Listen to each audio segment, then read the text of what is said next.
Media Narratives. I'm George Samueli, and as you can tell, we started a little bit late, and I'm not here with Peter.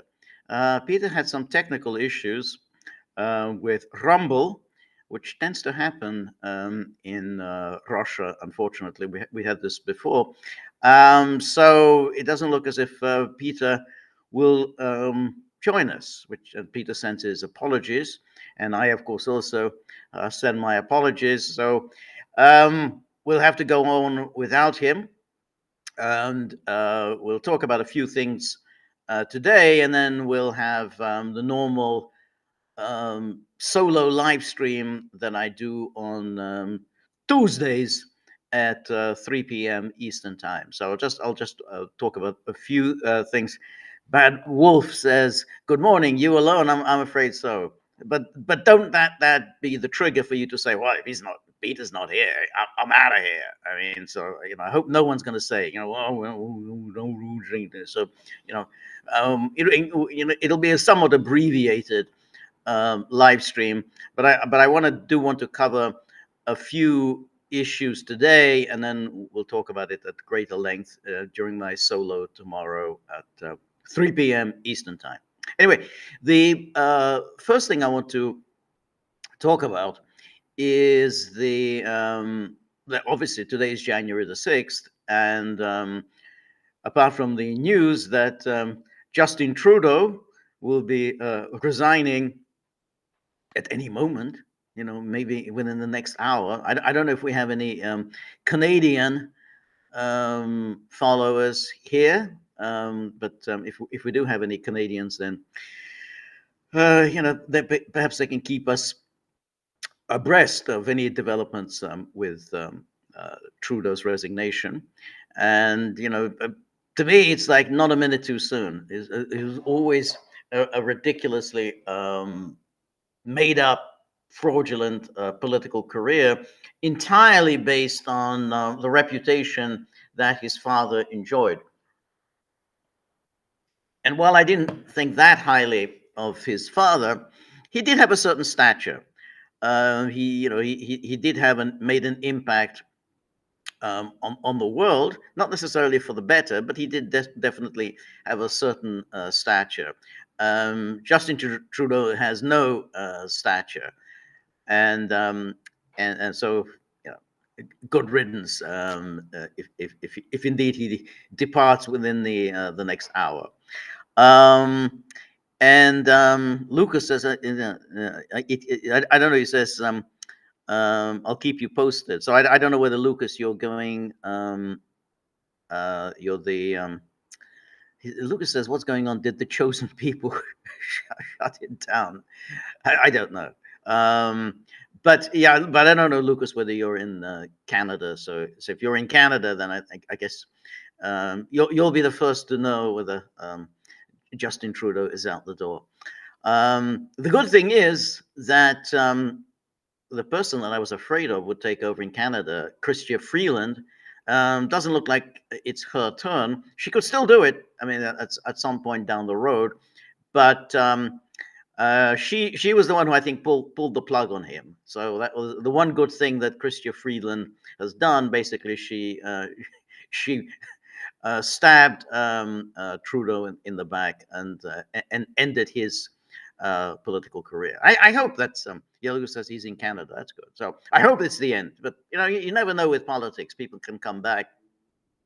Trudeau's father, Pierre Trudeau, also came back. He kind of departed and then returned. So and then his replacement is that the conservative leader, who I have to say I don't think very highly of. I mean, that's straight out the door. Anyone who starts talking about Israel as being among his top priorities, obviously I don't think highly of him. The only thing I liked about him, and I guess everyone knows this by now, was that interview that he had with a Canadian journalist in which he was eating an apple during the interview, and that was kind of nice. But I haven't seen anything else from him that's impressive, other than the the apple eating. Teresa Mason says, "Happy Orthodox Christmas." Oh, thank you. That's really, that's very nice. Yes, it is indeed Orthodox Christmas. Um, uh, and Meg 21093 says, "Too bad Trudeau would not be the governor of the 51st state." Yeah, I guess so. But I wonder though. I mean, I've been thinking about that issue of the 51st state. Will the entirety of Canada comprise the 51st state, or will they somehow break it up into some provinces, and so that Canada will comprise, say, 2 or 3 states? So that basically, but 52. So the United States will comprise, say, 52, 53 states. I mean, if the entirety of Canada comprised one state, I mean, that would be just an awfully big state, at least in terms of territory. I mean, not in terms of population, but in terms of territory, it would be hugely bigger than any other state in the United States. So I wonder whether they try and break it up into a few provinces, because you've got a special, in the case of Montreal, or rather, in the case of Quebec, you do have a certain issues there, because you've got all those French Canadians, and you have to decide what to do with them. So that you'd have to, that probably would have to be a separate state, all on its own. And then Bustelo Maserati says, "Liz Truss may be back. Lettuce is always better." 7 days in, I have my doubt that Liz Truss will be back. However, I do think though that Keir Starmer is for the birds. I don't think Keir Starmer will survive. He's so unpopular. He's so disliked, and the election result in the UK really went against the general trend of elections in Europe and the United States, because at the moment the right-wing nationalists and populists are on the ascendant. Obviously, with Trump's victory, the National Rally did well in France.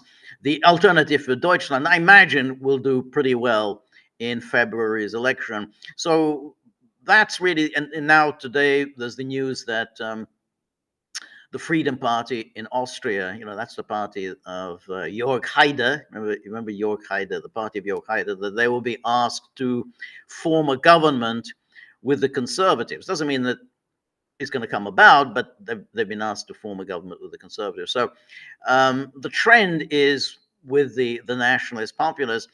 There was the British case was really a fluke, because the Tories did disastrously, and also the Tory vote was split with Reform. Reform is really the kind of the nationalist populist movement of the British style populist nationalist movement. So it's not quite the same as the National Rally or the Alternative for Deutschland, but it's a British version of that, and it was the British version of Reform that basically destroyed the Tory party. So that's why Starmer came in with this apparent landslide, but it was in no way an endorsement of Starmer. It was no way a kind of a triumphant victory for Labour.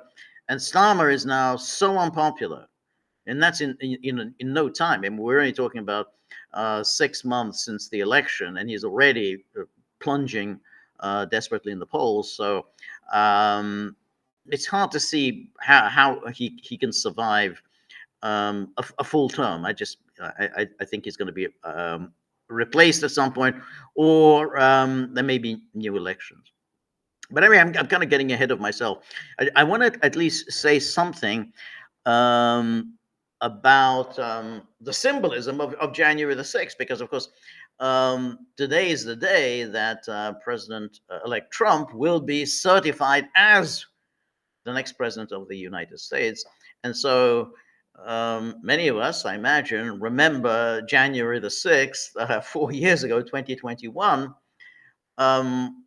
which it was always a kind of a last throw of the dice on the part of Trump. I mean, he really had run out of any options at that stage, because the courts in the United States, he hadn't lost any of the cases. I mean, he had challenged the election, but he hadn't actually lost any of the cases. It's just that the courts, they didn't want to get involved, and so really, it is a problem in the United States, which is if there are serious issues with an election, there aren't really very many remedies. And so, time and again, um, Trump or the people acting on Trump's behalf tried to challenge the results. The court said, "Well, it's not up to us. It's not we're not the ones who make these decisions."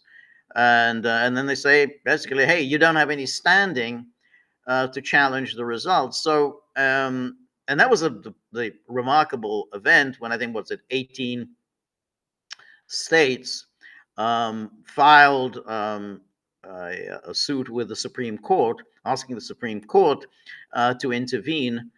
I think 18 states, including President Trump, and the Supreme Court said, "No, you don't have any standing to intervene." But it was a very strange ruling from the Supreme Court, because the court didn't really explain what was wrong with this suit. I mean, just to say, well, you don't have any standing, didn't really make any sense. And particularly, it, given that the Supreme Court had intervened in the 2000 election, remember the Bush Gore election, and it had intervened there in Florida, because the issue there was the vote counting in Florida, and for some reason the Supreme Court intervened, even though the question of how you count the votes in Florida, which should be up to the Floridian state legislature to decide what the right way of counting the votes is. But instead, the Supreme Court said, "Well, this is a federal matter because it's a federal election. This is a federal court, and so we are going to intervene." But they didn't explain, why did you intervene in 2000, but you didn't intervene in 2020. So anyway, I don't think Trump thought on January the 6th that he really had any hope of prevailing. I mean, the idea was that Vice President Pence would not certify, and then he would send it back to the states, so that the states would, they still have a little bit of time, would decide whether it was appropriate to certify those election results in their respective states. So that was the idea, that there would be a debate within the House, there would be a debate within the Senate, and then the decision will be taken to send it back to the states and decide whether the certification had been appropriate.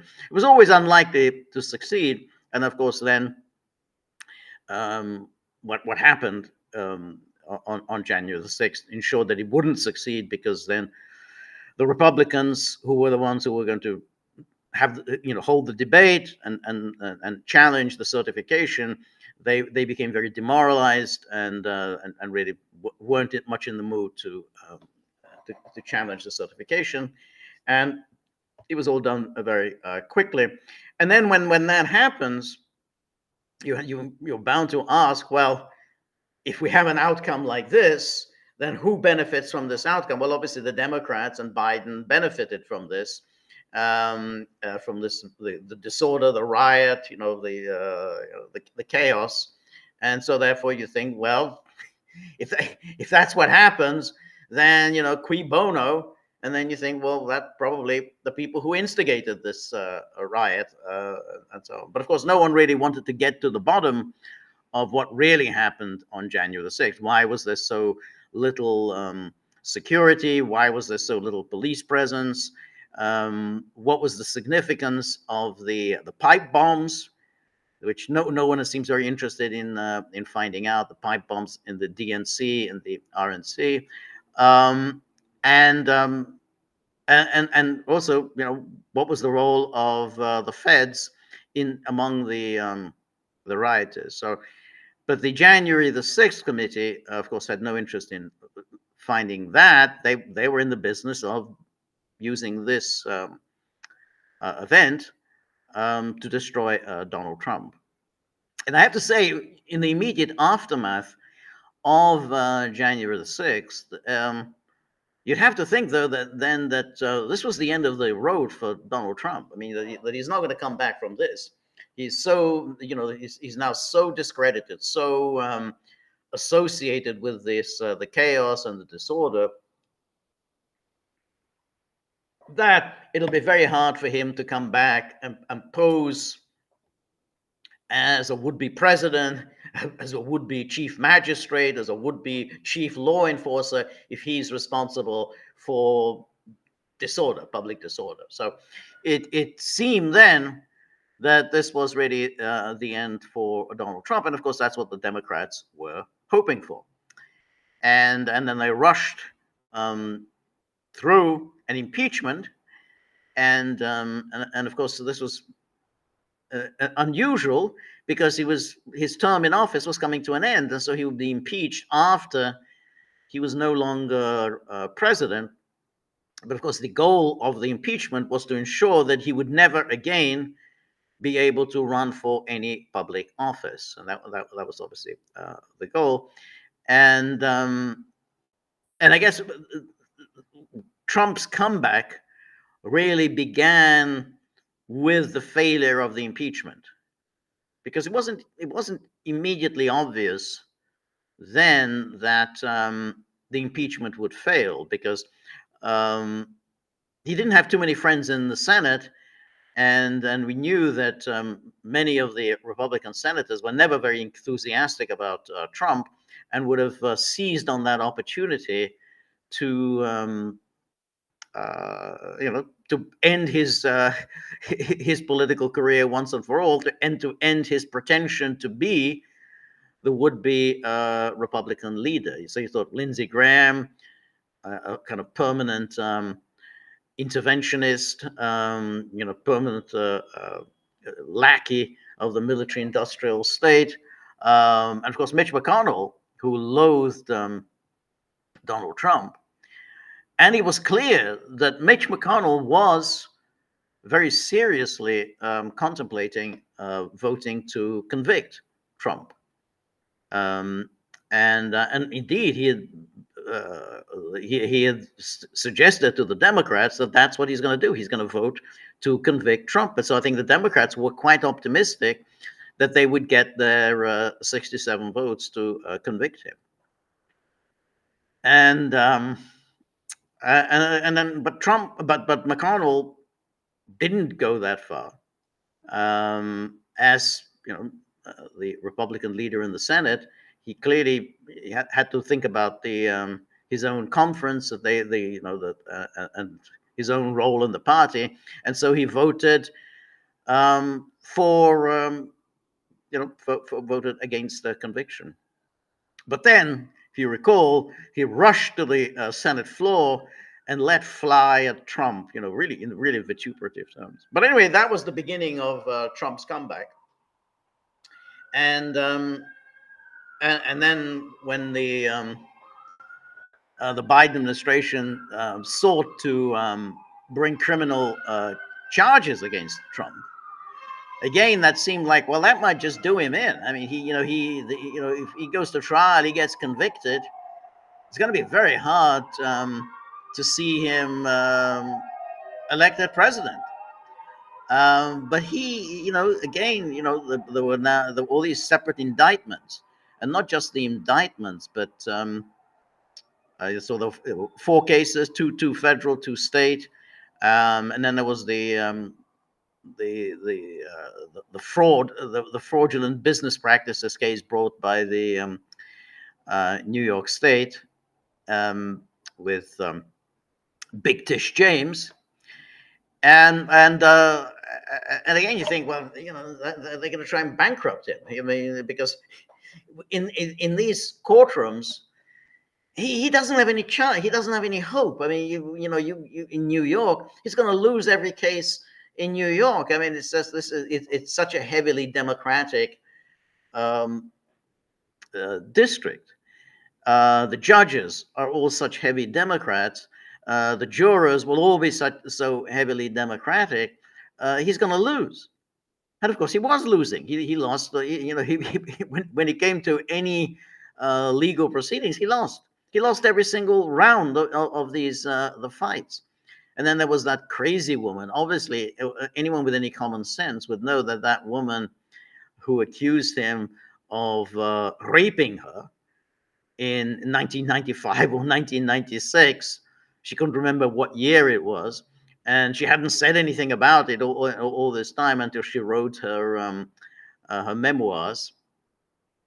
And he thought, well, hey, she can come out, make this accusation, and and then the New York State Legislature passed a law allowing her to bring a case against Trump. Because of course the statute of limitations has run out. This happened, it was 25 years ago.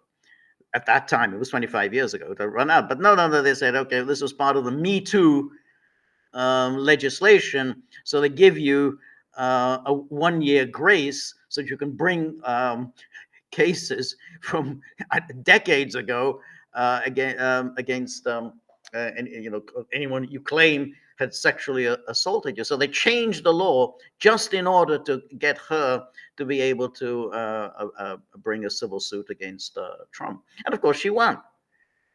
And you'd have to say it was obvious that that this case was nonsensical. She had no evidence whatsoever. I mean, all she could produce was a photograph from years ago in which she shook hands at some party. Well, among a lot of people, there were a number of people at this party, and it was just simply, shaking hands at a party. I mean, who the hell knows who you shake hands with at a party? And look, that's evidence that I actually knew him. But if it's in Manhattan, then basically you're going to prevail. I mean, it's such a ridiculous abuse of a kind of legal and judicial process that it all depends on your venue. If you bring a case in Manhattan, or you bring a case in DC, or you bring a case in Fulton County, well, you'll prevail because the jurors, they'll convict you of anything. But anyway, I mean, but in terms of all of these legal things and legal actions that were taken against Trump was losing every single round. You'd file all these motions, and then again you would lose and lose and lose until it went to the Supreme Court, and that was really his one venue where he could actually prevail, and that made the difference. That so if you're tracing the arc of Trump's legal problems as they mounted, at what point did it suddenly move in his direction? And that was when he went to the Supreme Court. So there was the case of the presidential immunity that had been rejected, obviously, by the D.C. District Court. It was rejected by the D.C. Appellate Court. But the Supreme Court rightly said, well, of course presidents have immunity. I mean, it's just absurd to think they don't have immunity. I mean, if we've already ruled years ago in the Nixon case that the ex-presidents have civil immunity, well, of course they have criminal immunity. Otherwise, government just would not be able to function if every Tom, Dick, and Harry can bring criminal charges against the president. Um, and that was the moment that things began moving in Trump's direction. And then, of course, there was the other case that was in Florida, the whole absurd case that somehow Trump had mishandled his own classified documents, even though as president, he has complete authority to classify or declassify material.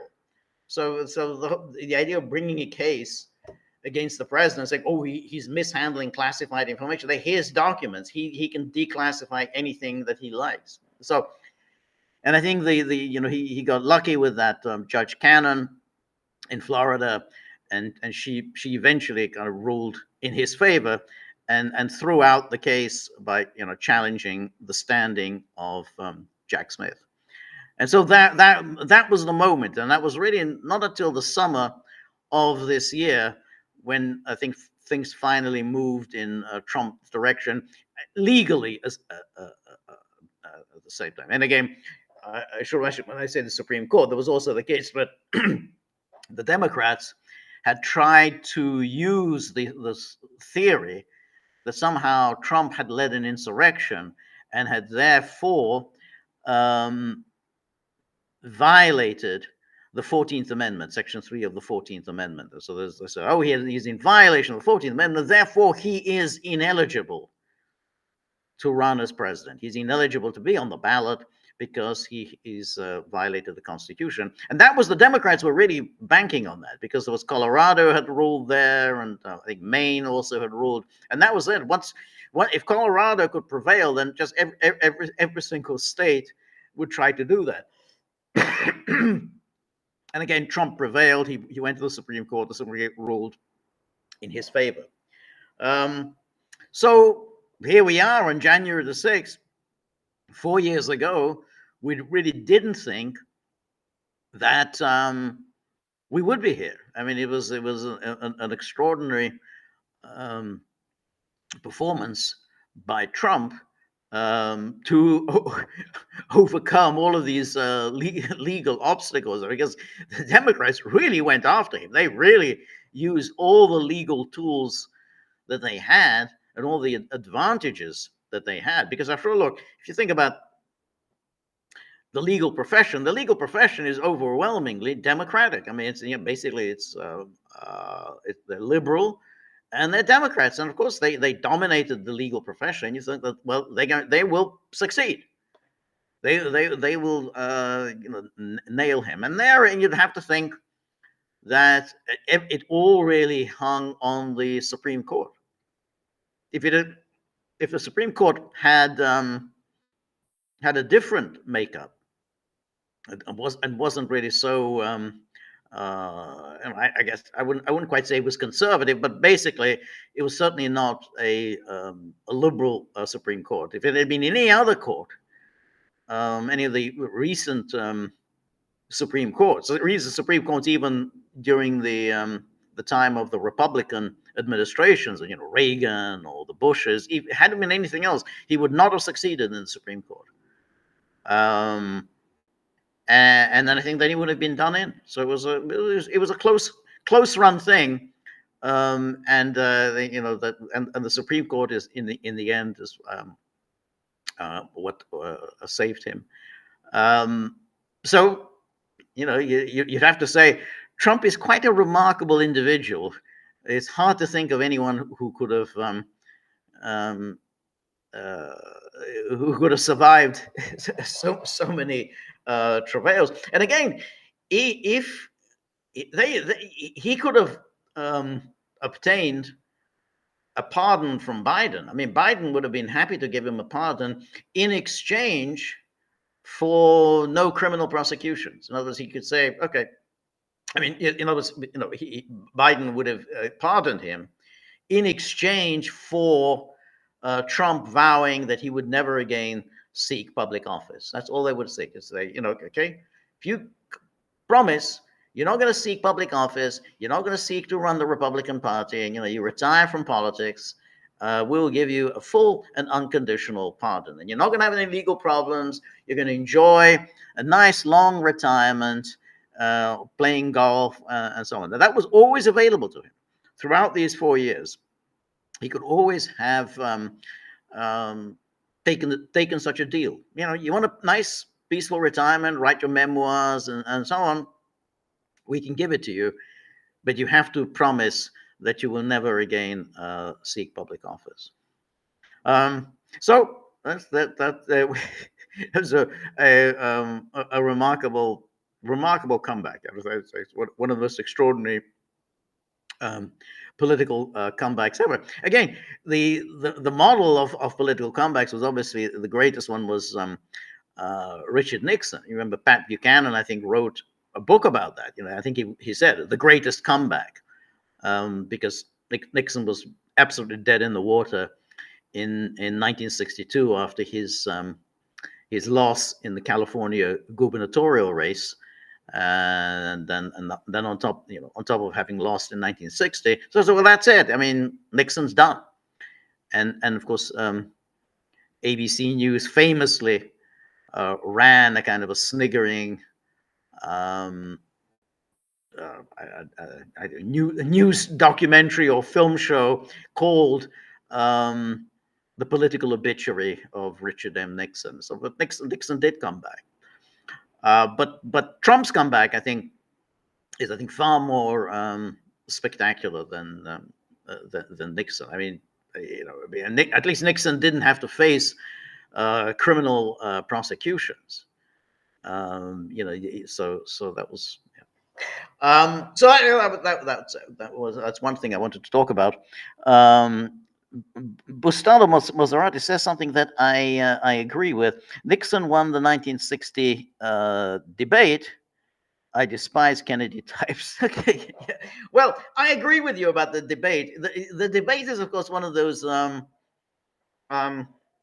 What has been there's been so much rubbish talked about it over the years that somehow Kennedy showed himself to be such a brilliant debater against Nixon, but he wasn't, and it was almost certainly due to the fact that people said, "Oh, he won this debate," but due to the fact that Nixon didn't look particularly good on camera. I think he wasn't really sufficiently aware then that how important it is to look good on camera. He didn't know those lights are very bright, so you always need makeup when you have these very bright lights on you. He wasn't wearing makeup, so he looked extremely pale.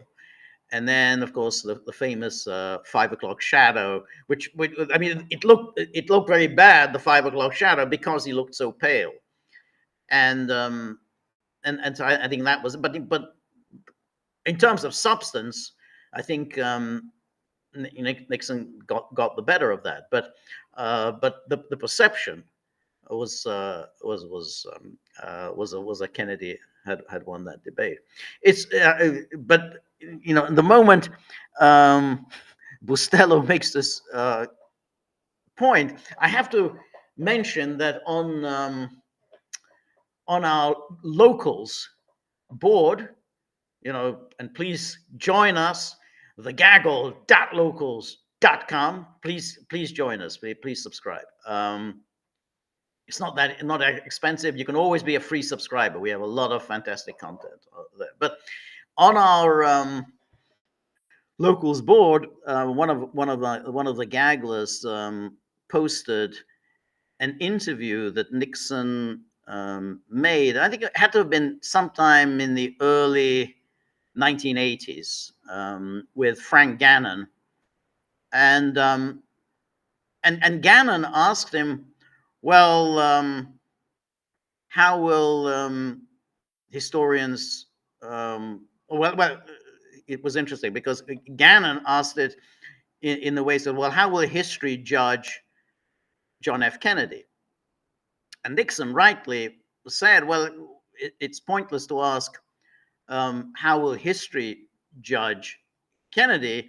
You have to ask, well, how will historians judge Kennedy. And he said, well, most historians in America are liberals, and most historians in America will therefore look upon Kennedy in a very positive light.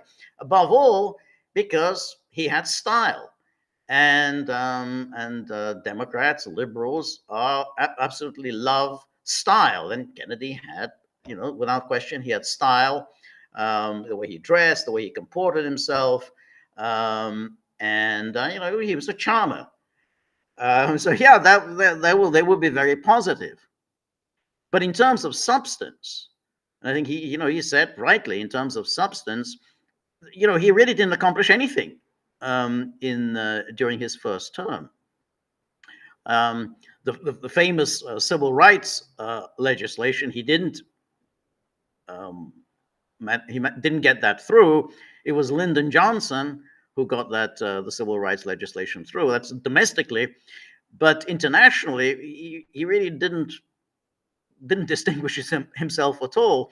He obviously made a complete hash of the Bay of Pigs invasion, and then of course he got sucked into Vietnam, even though his predecessor Eisenhower, and by implication of course Nixon was the vice president back, Eisenhower had kind of said, you don't want to get sucked in there. You don't want to get yourself into another Asian land war. 10 years after we got the Korean War sorted out, now we're getting sucked into another Asian land wars. But Kennedy allowed himself to get sucked into that. So, and then of course, his high point was the Cuban Missile Crisis. But there again, I mean, he'd kind of brought that on himself. Nixon didn't make that point, but he did bring it on himself. I mean, he stationing the Jupiter missiles in Turkey and in Italy clearly was going to upset the Russians, and the Russians were bound to act in a retaliatory way. So he kind of brought this on himself, and so if that's why I have so little time for all the talk that somehow the CIA killed Kennedy because Kennedy was so radical in his views. There's just nothing to support that. Not one piece of evidence at all to support that contention. He clearly didn't support the Bay of Pigs invasion, or didn't give the Bay of Pigs invasion the kind of air support that they wanted. And you could say the CIA might have been upset about that. However, that was April 1961, so that was already 2.5 years ago from November 1963. I mean, it's kind of spilled milk now about the failure of the Bay of Pigs. You don't really assassinate somebody because something had happened 2.5 years ago. And in any case, he'd sort of made up for it by all the plots of trying to assassinate Castro, after the failure of Bay of Pigs. But then, when Frank Gannon asked Nixon, well, how will history judge you? And again he said, yeah, well, we're not talking about history, we're talking about historians. Well, of course, liberal historians are not going to judge me favorably. They're going to be very negative about me. And he said, well, if you think about,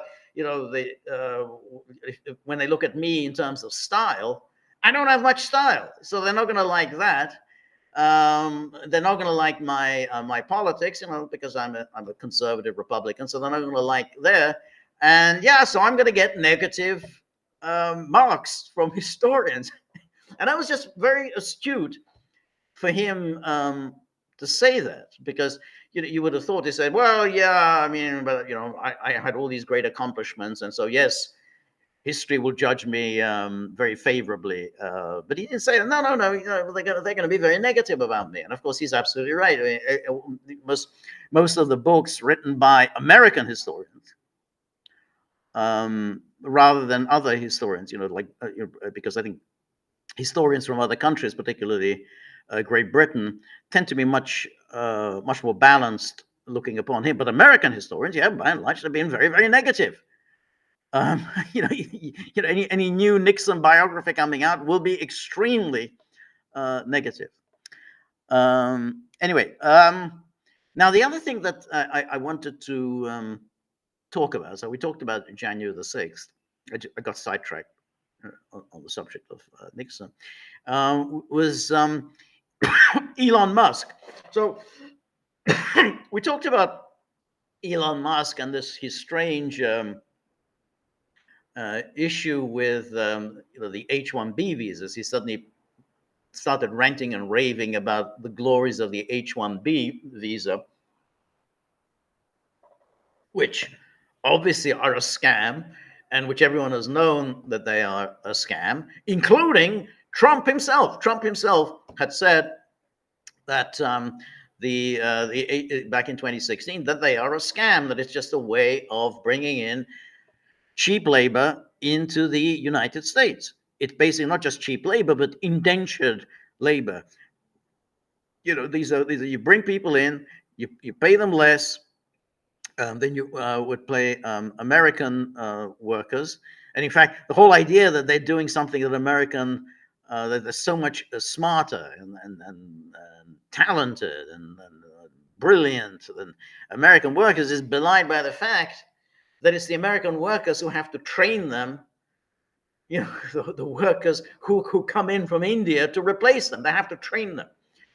So if they're supposed to be so much better than the homegrown talent, then why do they have to be trained to take over these jobs? So obviously, it was a scam.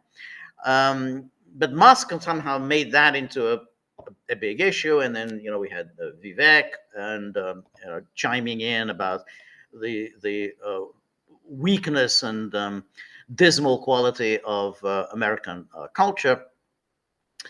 And then Trump came out and said, yeah, I've always been in favor of the H-1B visa, which is not true. He hadn't been, but he seemed to side with Musk against Biden, not Biden, Bannon, and the people around Bannon. So that was then. But then since that whole H-1B issue, Musk kind of got himself involved in a number of other issues. He weighed into German politics, and he did something that it's unthinkable for anyone to do, is to say that, well, only the Alternative for Deutschland, the AfD, can save Germany. This was, of course, explosive, because the AfD are just simply beyond the pale as far as, obviously as far as German liberal culture is concerned. And most Europeans and Americans, essentially they don't know much about Germany, but you say, oh, the AfD, this is a far right extremist political party in Germany, and oh, Hitler's back. This is the Nazis are coming back, and everyone and people just simply accept it. Well, obviously the AfD are the inheritors of the mantle of the Nazis. Of course, they're not. But nonetheless, Trump weighing in, Musk weighing in on the AfD was quite something. And then he wrote an op-ed in for Welt, in which again he explained his arguments. So why he thought the AfD was only the AfD could save Germany. But again, the interesting thing there is that the argument was somehow that the AfD are Nazis and whatever is always belied by the fact that the AfD essentially wants to stay out of wars. The AfD wants Germany to get out of the war in Ukraine. Ideally, I think they would like Germany to leave NATO. I'm not sure that they go. They certainly am not enthusiastic about the EU.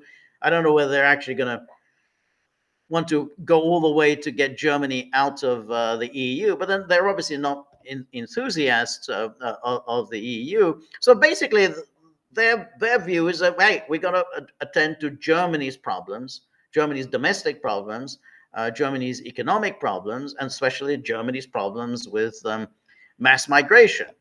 The last thing Germany needs is to get itself into conflicts with Russia and with conflicts with China. So we just don't need that. So it's very strange, to say that they're like the Nazis. There's nothing like that.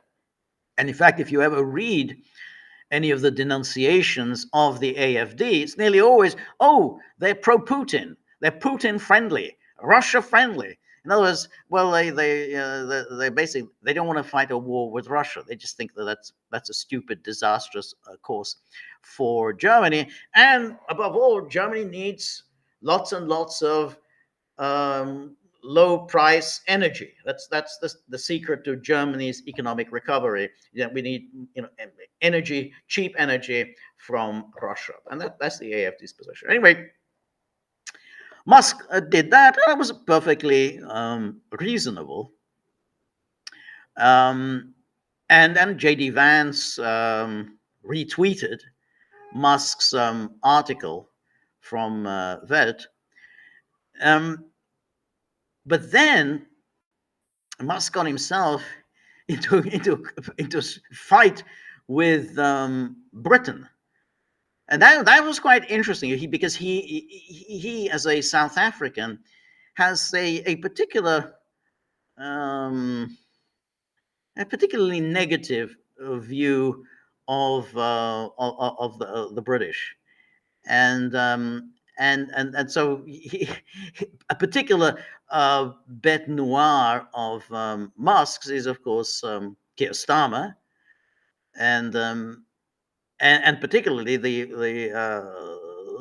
repressive tactics of the Starmer regime. Locking people up for Facebook posts, locking people up for things that they say online, their Twitter postings, and yeah, and so that was the argument, the two-tier Keir, which was the that's the thing with Starmer, the two-tier Keir. Oh, he wants to throw the book at what he calls the far right, the people who object to mass immigration, the people who object to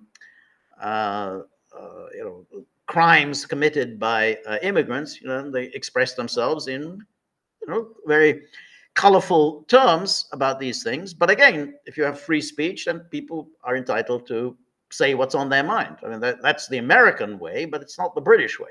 I mean, in America, you have the First Amendment, which is, you pretty much can say whatever you want, or you should be able to say whatever you want, unless there's a real clear and present danger of imminent violence as a result of your words.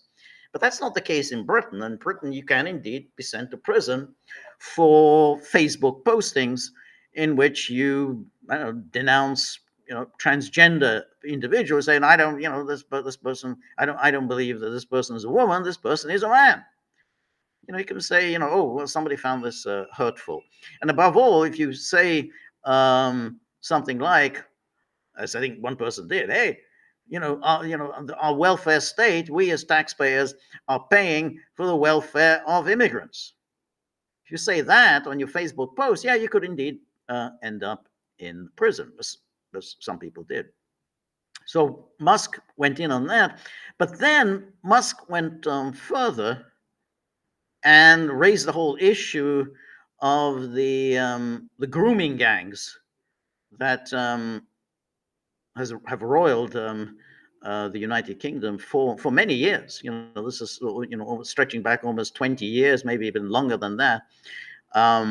Many of whom were Muslims, many of whom were of Pakistani origin, whether they came originally from Pakistan or whether they were Pakistani immigrants and they were born to Pakistani immigrants. But nonetheless, this was something that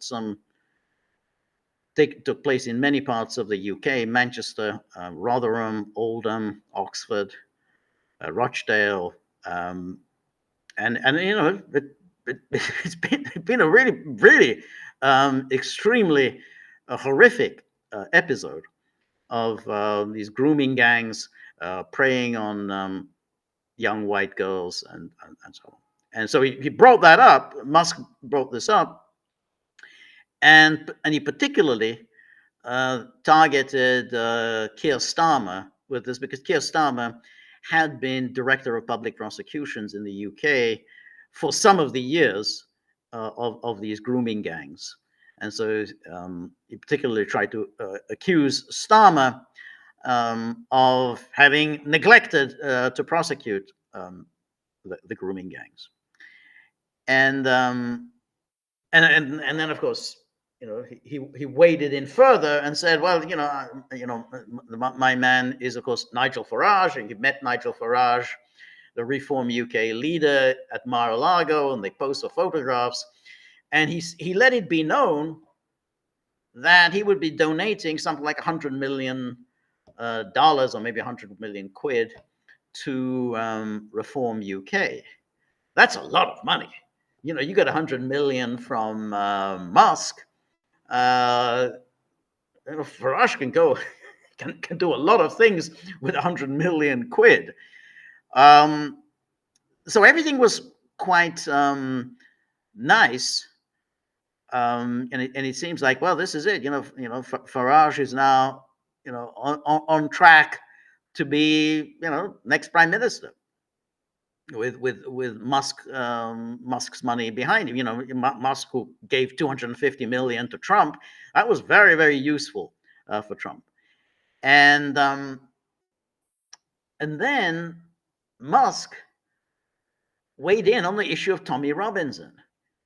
Now, Tommy Robinson, he's people who don't know, he's a kind of an agitator. He's a street guy. Most of his agitation is directed at Muslims, and of course, he obviously addresses issues of the grooming gangs. He talks a lot about the grooming gangs, but he is an agitator. He's and he tends to get himself, and he provokes these confrontations with the authorities. He has defies court orders, and then the courts send him to prison, and then he spends time in prison, and that of course raises his profile because he has martyrdom. Now,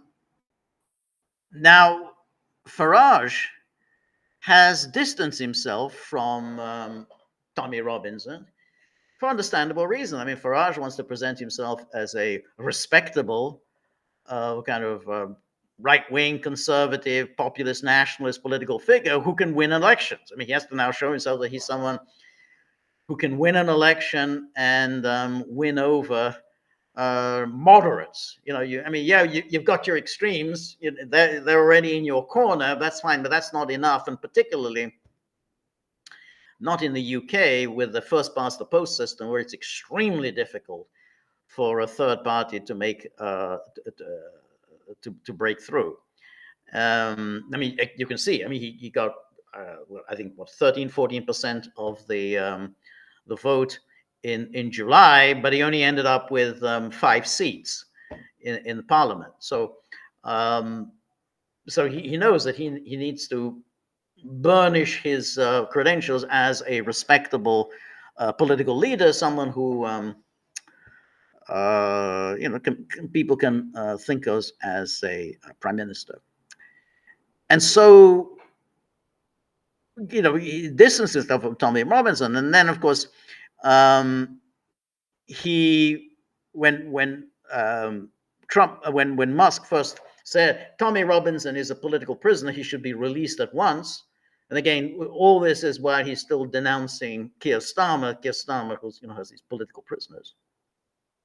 And then Musk tweeted out Tommy Robinson's documentary. That's the one that got him into trouble, because they said he had slandered a boy, and then the court told him he's not to um, uh, show this film to anyone. And of course, he did. He defied a court order, and at one of his demonstrations, he indeed showed this film.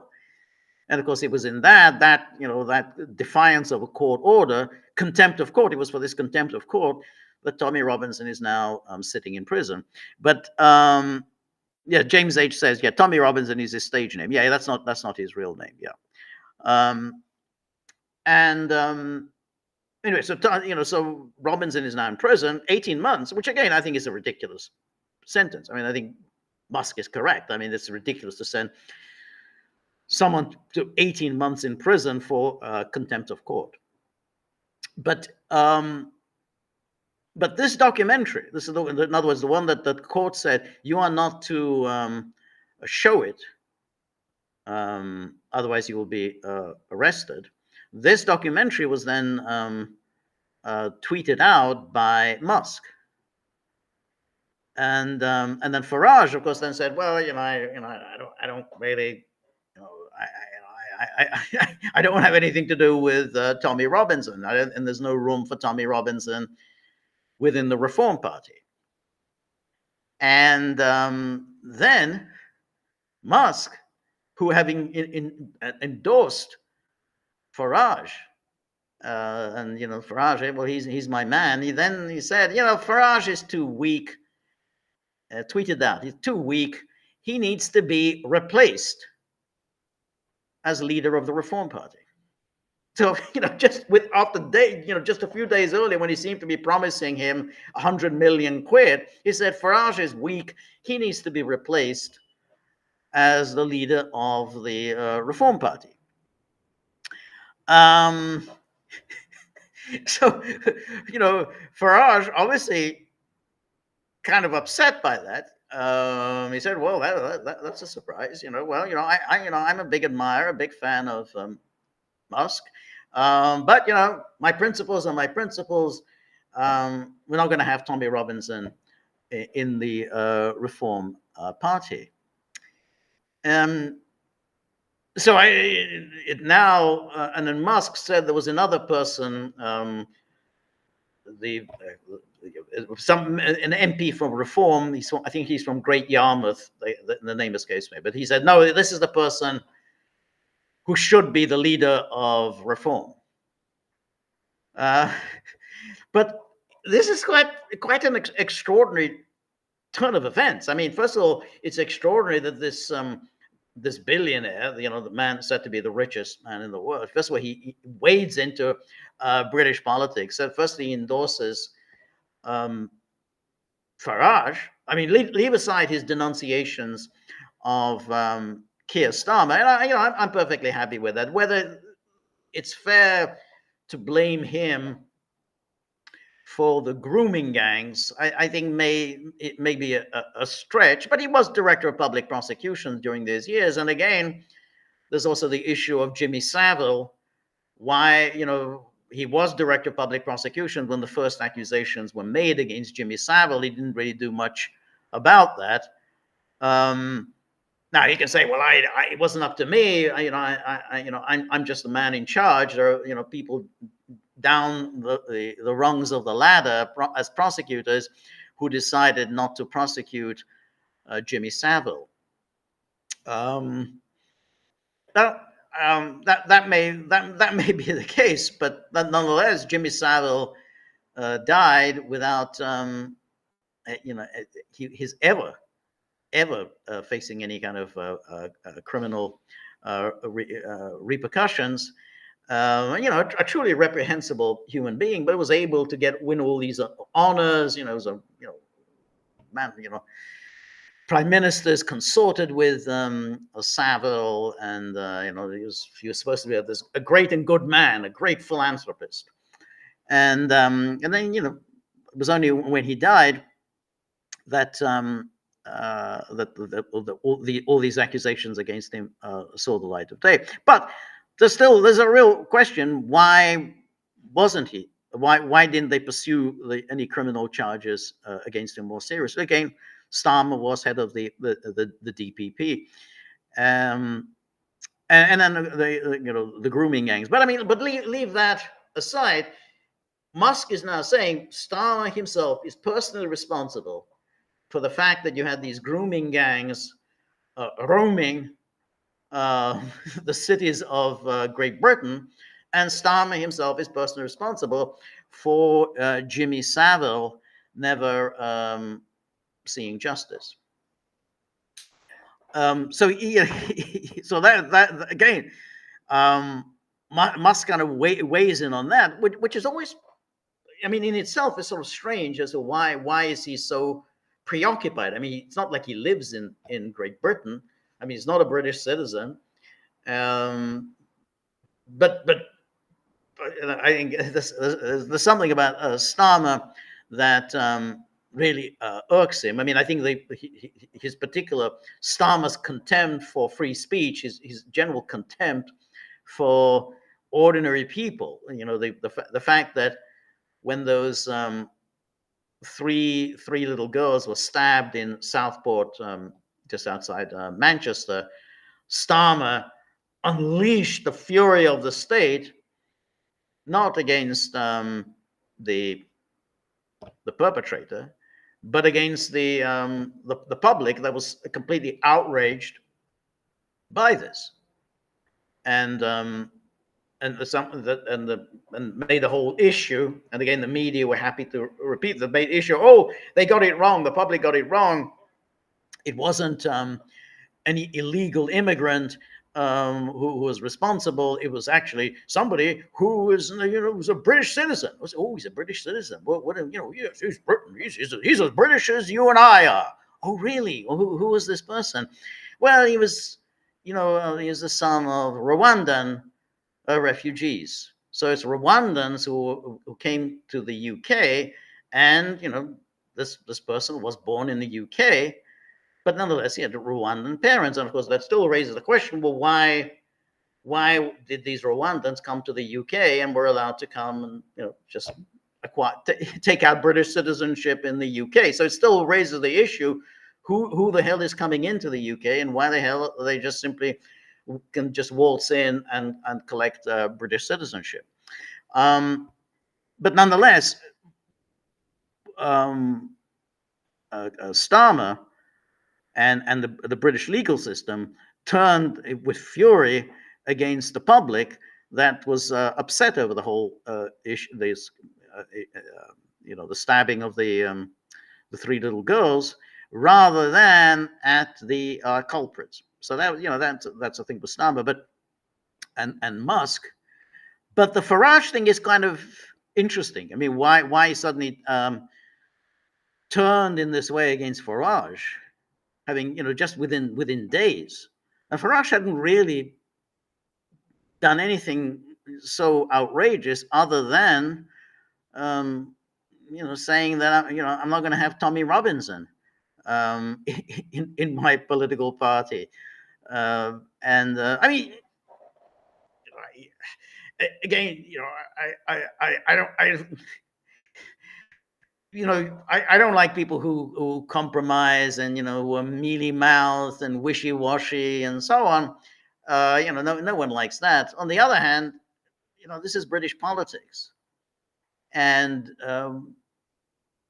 Britain really doesn't have any real history of respecting free speech. So in Britain, if you say the wrong thing, you tweet out something, the police are going to come and knock on your door. It's not like America. Well, this was free speech. I mean, we saw what happened in the pre-Trump era on Twitter, where people were removed for wrongthink on Twitter. But in Britain, the police are going to just come and knock on your door. So you have to be very careful in Britain what you say. And Tommy Robinson is not someone who's careful about what he says. And if you had him in the Reform Party, he whatever he said, and of course everyone would be monitoring the pronouncements of Tommy Robinson. And of course, anything he said outrageous would immediately be attributed to reform. You say, "Oh, reform," here you got Tommy Robinson. So you can, however much I don't like wishy-washy, mealy-mouthed preachers, you can see why. Hey, I don't want my party to be associated with a street person like Tommy Robinson. Um, so I have some sympathy with Farage, but what does interest me is what happens in 2 weeks' time. Trump is president, and Musk will be a member of the administration. And I don't know if, as a member of the administration, he can just go around making all these comments. I mean, he will then be speaking on behalf of the administration.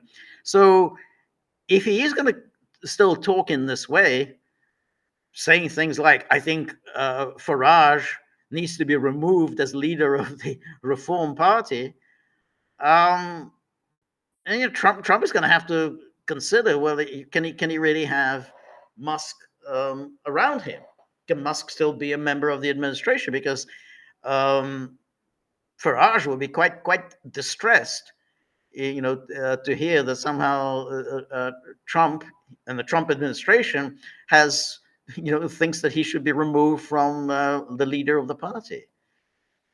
So I have to wonder whether Musk will really survive, whether this Trump Musk relationship has a future, because I think if he continues down this path of tweeting these things out and calling, I think the tweet today he sent out, he says Starmer should be in jail. So that's basically that Starmer should be in jail. Well, that's going to be a problem. I mean, you got Starmer, who's going to no doubt be in Washington. British prime ministers always wants to be the first out of the gate to talk to the new president. So Starmer goes to Washington to meet Trump, and Musk always seems to be around Trump. He's always, wherever Trump is, Musk is always there. I mean, is Musk going to be present? This is, you just said Starmer should be in jail. So, so, I don't know. I don't know how this is going to work out, and maybe that's Musk's plan. Maybe Musk wants to leave the administration. He wants to be, find some way in which he can just depart. He can say, well, this isn't really my thing. I like to, opine on things. I like to speak my mind, and that's not really. You can't really do that if you're a member of an administration. So maybe that Musk just wants to be out. Anyway, let me take a look at some of the comments of the Gagglers, the people who keep the dogs into the life that they aspire to. They're the ones who put money into the tip jars and subscribe, and so because the dogs have to maintain their particular standard of living. And then Stone River, thank you very much, Stone River. Thank you for your generosity. So Stone River says, gentlemen, do you expect the second Trump term broadly to be a repeat of the first one in terms of Russiagating, unrestricted lawfare, a hostile mainstream media, etc.? How might it be significantly different? That's a very interesting question. I tend to think that the Democrats will certainly try to do Trump in. I mean, they're no question. They've been biding their time, licking their wounds since November the 5th. But that's only for up until now. Now they're going to move in and go after Trump. Now, How they'll do it, I'm still unsure. It if I mean, we've talked a lot about Russia and Ukraine, and I've been skeptical, and I think Peter has as well. I've been skeptical that Trump is going to manage to bring this war to any kind of a conclusion anytime in the near future. I don't think there's any real incentive for him to do so. And on the contrary, all of the incentives are that if you were to bring it to an end, and therefore if you were to say, oh, um, Ukraine would have to de facto cede territory to Russia, and and I don't know, put NATO membership on the back burner. This would be taken as a defeat for the United States. It would be taken as a defeat for NATO, the humiliation. It would be a victory for Russia, a victory for Putin, and then Trump would be attacked. We always said Trump was a Putin puppet. Look, he's allowed Putin to win. So I don't see any real incentive for Trump to do that. I think all the talk that he's going to kick Ukraine under the bus, he's going to accept Russia terms, Ukraine. I don't think that's right. Then question of what happens then, and my view is that Trump will escalate. I think that Trump will go further than Biden did, much as Trump during his first term went beyond what Obama did. You said, oh, Obama only sent bedding and blankets and thermal underwear or whatever, whereas I sent lethal weapons to Ukraine, which is true. He did escalate in Ukraine. He did send lethal weapons, which Obama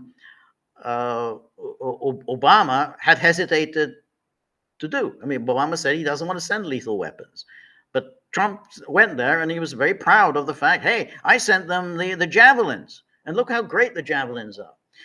So I have a feeling that that's what's going to happen in the second term. He says, look, Biden put all these restrictions in place on what Ukraine can do.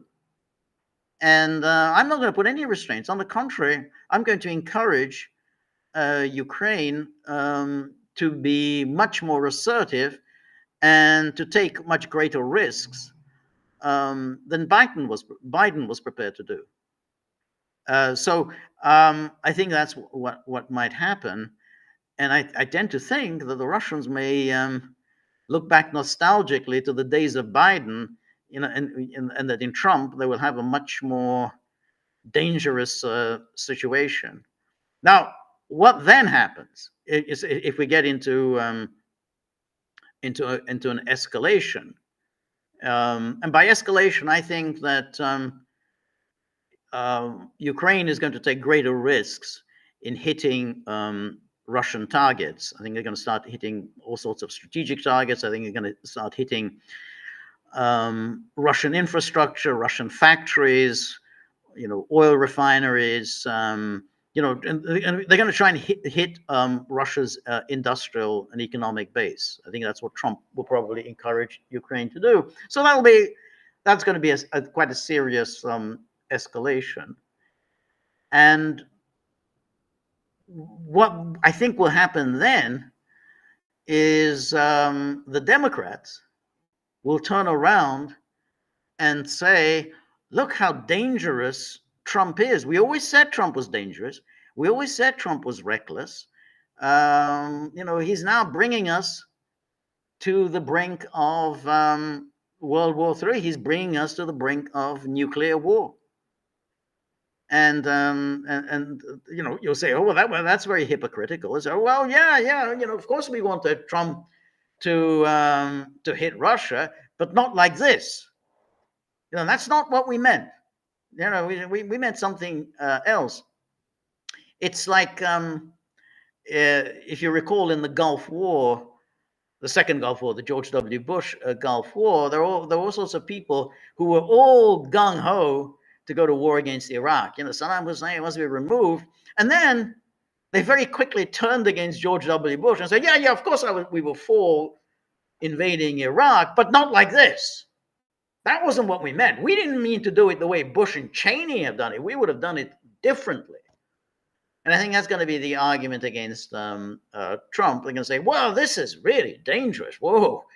This is, Trump has really, has really put the world on the brink of nuclear annihilation. I think that's going to be that's going to be what the Democrats' message is, and we'll see whether Trump gets out of that.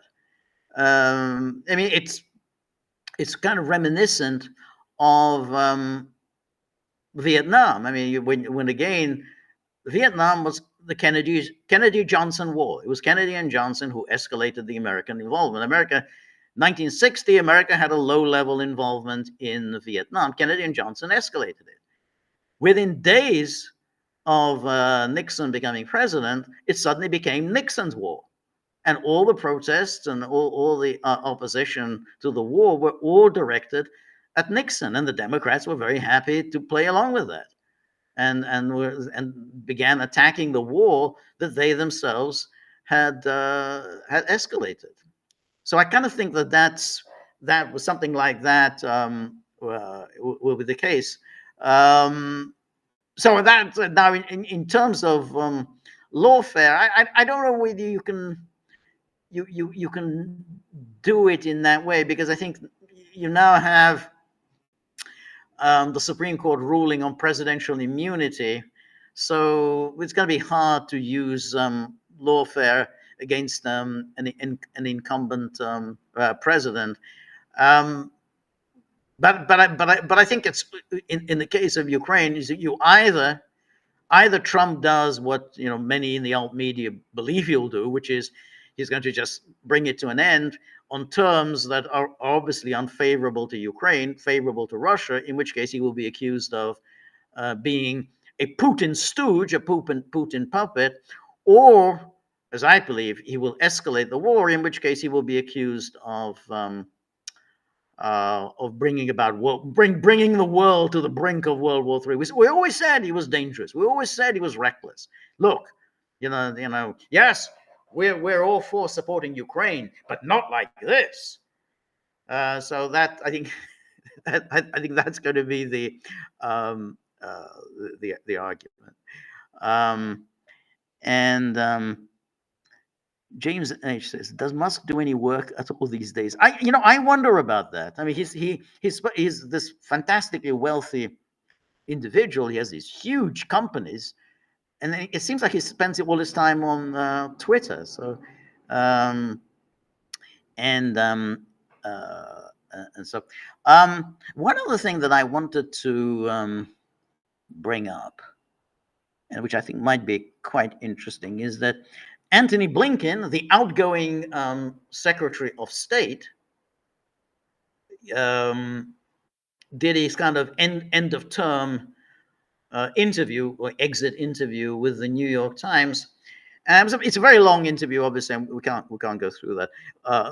But I do want to show you something that he said, which I thought was quite interesting. Again, apropos of Ukraine, and see if I can have this.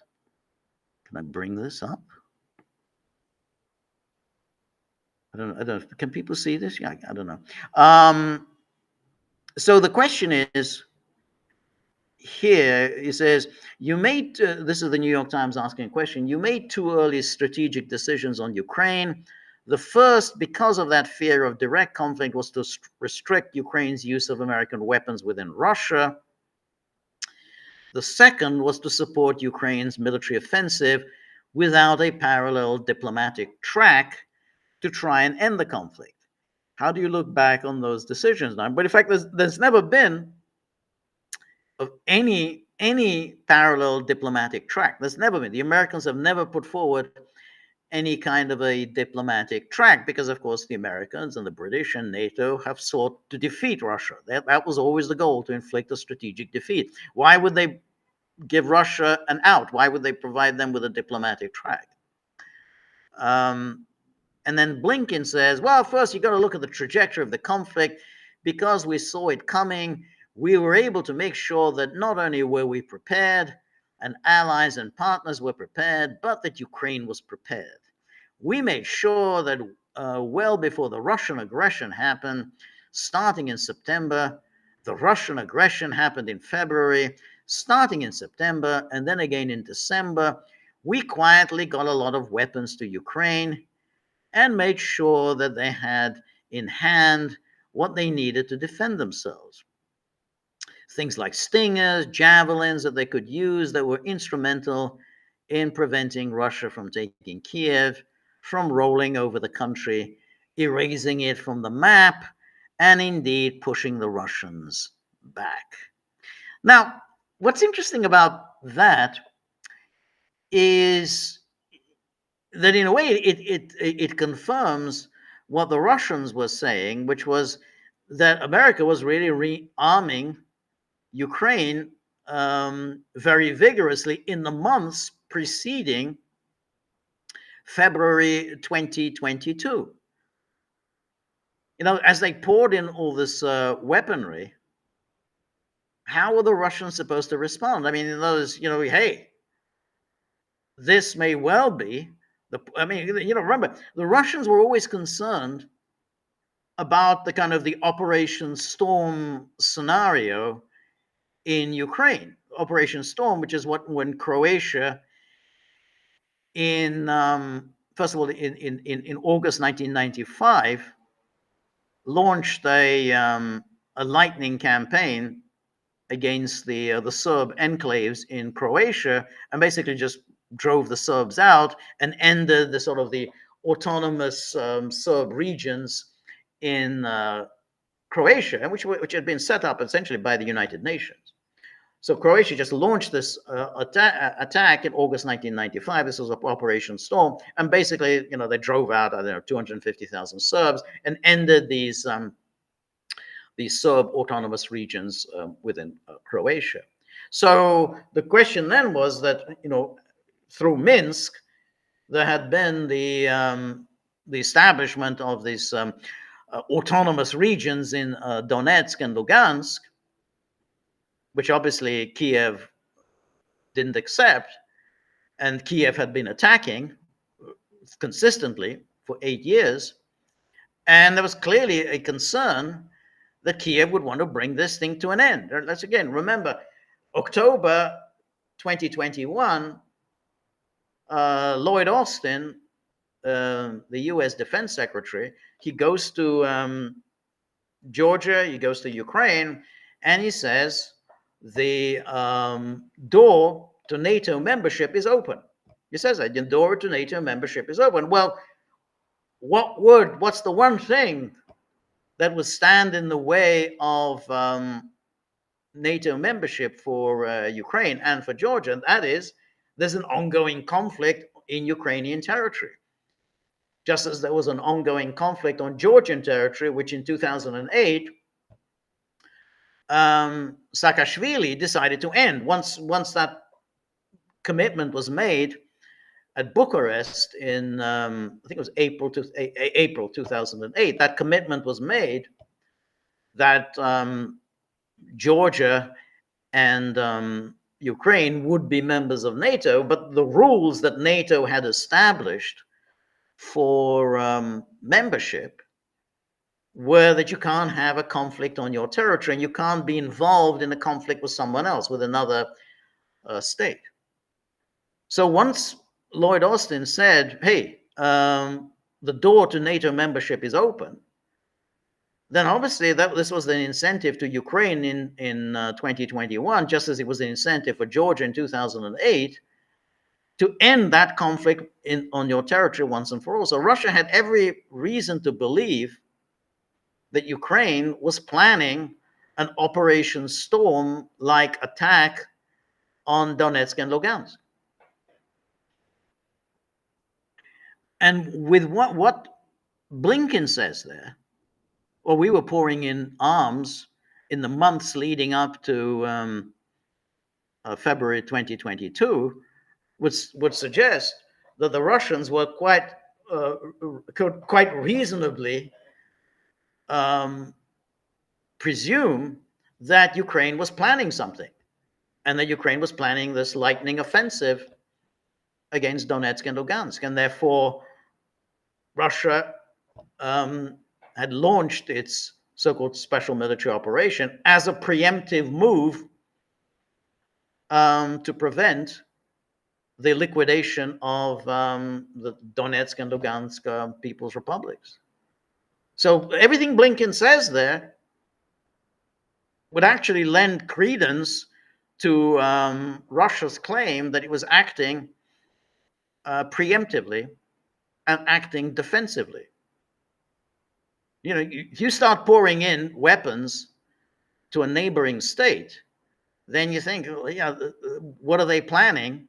And therefore, you're entitled to take whatever means you have at your disposal, as of course the United States would if suddenly Russia or China started pouring in weapons to a neighboring state, not just to a neighboring state, but to a state that is a hostile state. That's the issue. It's a hostile state, and that's exact. And going back to Kennedy, it was the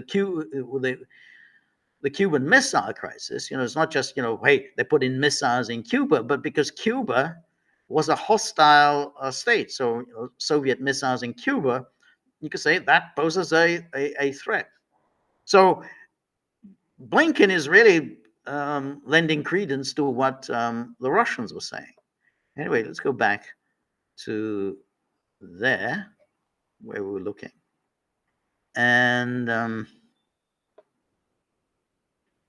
so it says, then it goes on. But I think what's so important to understand is at different points in time, people get focused on one weapon system or another, an Abrams tank, an F-16, ATACMS missile. What we've had to look at each and every time is not only should we give this particular system to the Ukrainians, but do they know how to use it? Do they have the requisite training? Can they maintain it? Is it part of a coherent plan? And all these things have been factored into decisions we made on what to give them and when to give it. But in each and every time, it was to make sure that they had what they needed to defend themselves. Again, he claims that it's defense. But again, you could see this was a policy of continuing the war. In terms of diplomacy, look, we've exerted extraordinary diplomacy in keeping together more than 50 countries, not only in Europe, but well beyond, in support of Ukraine and in defense of those principles that Russia also attacked back in February of that year. Look, I worked very hard in the lead up to the war, including meetings with my Russian counterpart, Lavrov, in Geneva a couple of months before the war, trying to find a way to see if we could prevent it, trying to test the proposition whether this was really about Russian concerns with security, concerns somehow about Ukraine and the threat that he posed, or NATO and the threat that he posed, or whether this was about what it is about, which is Putin's imperial ambitions and the desire to recreate a greater Russia, to subsume Ukraine back into Russia. Now, notice what he doesn't say here. He doesn't mention, or he says, oh, well, we met Lavrov 2 months before. But what happened 2 months before? 2 months before, Russia had presented these two documents, one for NATO, one for the United States, that were draft agreements for a new security architecture in Europe, one that would respect the security of Russia and one that would respect the security of the NATO countries. So he doesn't mention that. So well, we needed to establish, but it was all imperial ambitions. Well, how about bringing up? How can it be imperial ambitions if, in fact, that meeting that you had with Lavrov was precisely in response to those two draft documents that Russia presented Had nothing to do with Russian imperial ambitions. There was nothing there. It was about draft agreements for a new security architecture. And that's what these meetings were about. So he's lying here when he says, oh, well, it was about imperial ambition. There was nothing. There was no imperial ambitions there. And he knows this perfectly well. And again, when Russia presented those documents, the Americans never really presented any written response. It was never they never published a written response to the documents. They just flatly rejected Russians' proposal. Anyway, let's go on. And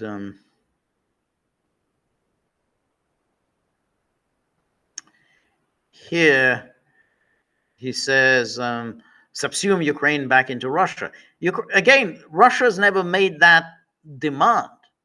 There's never, at no point has Russia said, we want Ukraine back in Russia.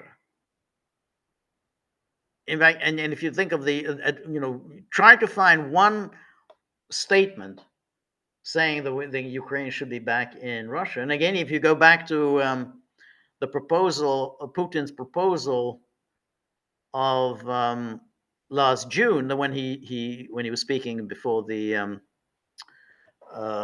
Russian Foreign Ministry, he said, well, if you want to cease fire to Ukraine, basically withdraw from the 4 oblasts that we now consider as part of the Russian Federation, and you basically, give up your NATO ambitions. But there's nothing there. You can say, oh, that's very unreasonable. You could argue that's unreasonable, but there's nothing there about subsuming Ukraine back into Russia. That was never anything part of what Putin envisaged. And then he goes on, but we had to test that proposition, and we were intensely engaged diplomatically with Russia. Since then, had there been any opportunity to engage diplomatically in a way that could end the war on just and durable terms, we would have been the first to seize them. Unfortunately, at least till this moment, we haven't seen any signs that Russia has been genuinely prepared to engage. I hope that changes. And then the question, however, Ukraine has been left in this position now where a new administration is coming in. They have very different view of the conflict. And one could argue that Ukraine is not in a terribly strong position to be able to navigate what comes next. We know that President-elect Trump has members of people that surround him that would and are very willing to see Ukraine cede territory to Russia. He doesn't really have too many people like that around him. That's just a New York Times fantasy, other than maybe J.D. Vance. But they're not the people who are going to be actively involved in the diplomacy. That's not the view of the Secretary of State or the National Security Advisor. There has been no parallel diplomatic track, and the weapons are probably going to be drying up. Again, Trump has said that he's not going to stop the flow of weapons. So, I mean, do you feel like you've left Ukraine in the strongest position that you could have, or what are the things that you could have done differently? It's a very confusing question. You can see how confusing that is, because he's talking about the parallel diplomatic track, and what does he mean by a parallel diplomatic track? I mean, does he mean negotiations with Russia, which is obviously what would normally mean? But Blinken says, oh, we have diplomacy. We put together those 50 states, 50 allies or supplicants of the United States. And then Blinken says, well, first, what we've left is Ukraine, which was not self-evident because Putin's ambition was to erase it from the map. We stopped that. Putin has failed. His strategic objective in regaining Ukraine has failed and will not succeed. Again, he just makes the stuff up. Ukraine is standing, and I believe it also has extraordinary potential, not only to survive, but actually to thrive going forward. And that does depend on decisions that future administrations and many other countries will make. Right now, where, as I'm looking at this, I think the real measure of success is whether going forward, Ukraine will continue to stand strong as an independent country, increasingly integrated with Western institutions, and be able to stand on its own feet militarily, economically, and democratically. And in each of those areas, we've put Ukraine on a trajectory to do that, extraordinary support. And then, question, do you think it's time to end the war, though? Oh, these are decisions for Ukrainians to make. They have to decide where their future is and how they want to get there. Where the line is drawn on the map at this point, I don't think it's fundamentally going to change very much. The real question is, can we make sure that Ukraine is in a position to move forward strongly? And the question is, you mean you use that the areas Russia controls and so on, and we'll have to be ceded. And the Blinkers are ceded is not the question. The question is, the line, as a practical matter, in the foreseeable future, is unlikely to move very much. Ukraine's claim on that territory will always be there, and the question is, will they find ways, with the support of others, to regain the territory that's been lost? So this is really kind of confusing because he's now saying, well, that the line isn't going to move very much. And obviously, again, Ukraine's claim on that territory will always be there. And the question is, will they find ways with the support of others to regain territory that's been lost? Now, whichever way you look at it, I mean, he's saying this is going to be a problem for Trump. It's not going to be our problem. I mean, my term in office ends in 2 weeks. That's where it is. And therefore, it'll be up to Trump to decide whether he's ready to, for Ukraine de facto to cede this territory, or he's going to move to regain territory that's been lost. And then I think it's a critical thing now going forward. If there's going to be a resolution, or at least a near-term resolution, because it's unlikely Putin will give up on his ambitions. If there's a ceasefire, then in Putin's mind, the ceasefire is likely to give him time to rest, to refit, to reattack at some point in the future. So what's going to be critical to make sure that any ceasefire that comes about is actually enduring is to make sure that Ukraine has the capacity going forward to deter further aggression, and that can come in many forms. It could come through NATO, and we've put Ukraine on a path to NATO membership. It could come through security assurances, commitments, guarantees by different countries to make sure that Russia knows that if it reattacks, it's going to have a big problem. That, I think, is going to be critical in making sure that any deal that's negotiated actually endures and then allows Ukraine the space, the time to grow strong as a country.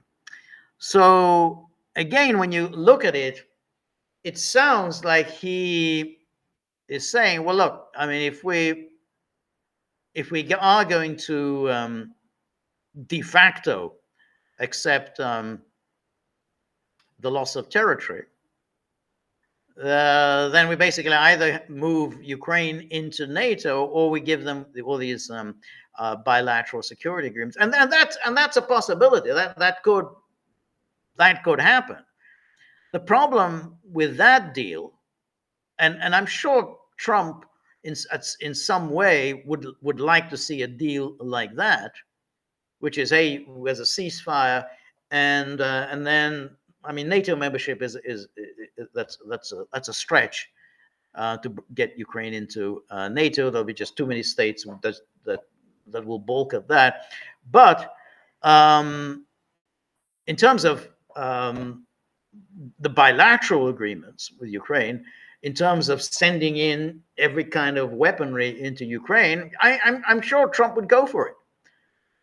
But when Blinken says, "Oh, well, this is only, that will give Putin time to rebuild, rearm, and then he's going to attack again," well, you could turn it around and say, well, that's going to give NATO the opportunity to rebuild, rearm, and launch an attack in a few years' time.